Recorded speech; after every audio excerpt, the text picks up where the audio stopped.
Busan metropolitan city is the second largest city in South Korea and home to the country's largest port.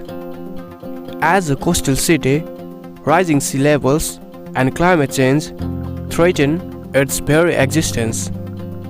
That's where Oceanix Busan, a floating city prototype, comes into play. The city is designed to float on a cluster of interconnected platforms that collectively span 15.5 acres and can produce their own energy, water, and food without relying on the city's resources.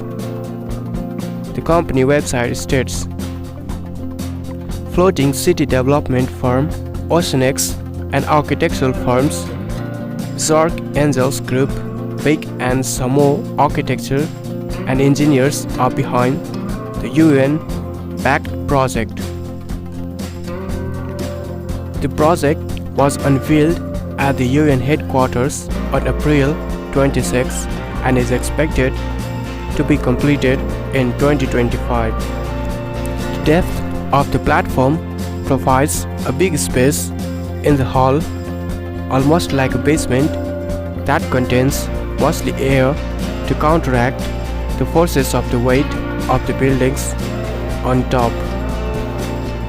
Daniel Sudlin, a partner at Big, told Insider, the space also functions as a storage area for energy storage and waste management systems. It is almost as if you are on land even when you have the highest waves, which means when you have no waves, you actually don't even feel it. There's nothing to feel, he added. Nobody's going to feel sick on it. Developers are planning to install biorock, which encourages the growth of coral reefs on the bottom of the platform. A weak current is put through a metal rod in the water to attract minerals and build up a limestone layer over time, making it the perfect substrate for the growth of coral reefs. We will be using these to create an intricate mesh on the anchors of the platform, creating a large surface area to attract marine life, Sudlin added. Floating cities could be a way to mitigate the effects of sea level rise caused by climate change.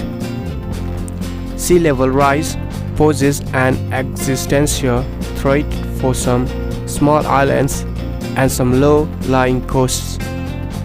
According to the policymaker, summary remarks in the most recent IPCC report out from the United Nations at the end of February. Rising sea levels threaten coastal electricity and transportation infrastructure, according to the report. Since 1880, the average global sea level has risen between 8 and 9 inches, according to Climate Government, a climate change science and information portal run by the National Oceanic and Atmospheric Administration. 1/3 of that sea level rise had happened in the last 25 years. In the United States, the average sea level rise is projected at between 10 to 12 inches by 2050, according to NOAA. The floating city is also fully sustainable with solar panels, and all water used in the floating city will be treated and recycled. United Nations officially began investigating floating city as an adaptation to climate change. We live in a time when we can't continue building cities the way New York or Nairobi were built, UN Deputy Secretary General Amina Mohammed said at the time. We must build cities knowing that they will be on the front lines of the climate-related risk. From rising sea levels to storms, floating cities can be a part of our new arsenal of tools. The floating city is designed as the 3 interconnected platforms totaling 15.5 acres that will initially provide homes for a community of 12,000 people, potentially rising to 100,000 with construction due to start in 2023. Each of the platforms has a specific purpose: living, research, and lodging, while the link span bridges that connect them to the land, create a sheltered lagoon, providing space for recreation on the water. Another key element of the design is sustainability.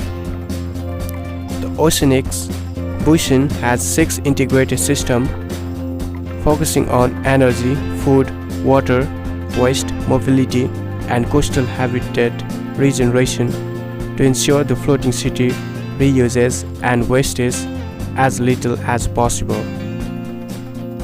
Floating and rooftop photovoltaic panel will generate 100% of the operational energy needed for the city.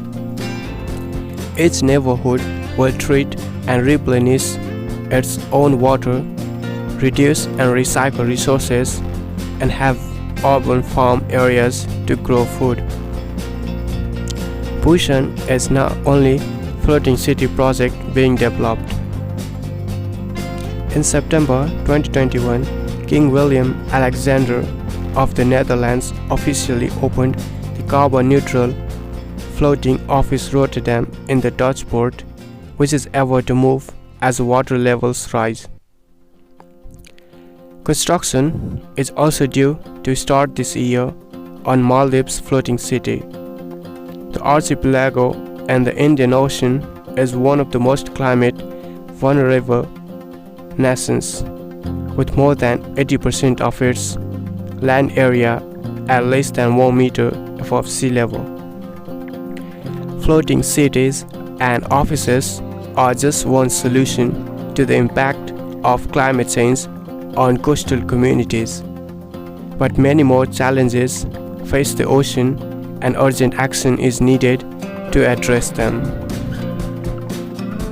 The World Economic Forum convenes the Friend of Ocean Action, a coalition of over 70 ocean leaders who are tracking solutions to build a resilient ocean. Projects include repurposing seafood waste, investing in zero-emission vessels, and restoring mangrove forests. Thanks for watching this video till the end, and do subscribe to the channel to get the latest update on construction videos around the world.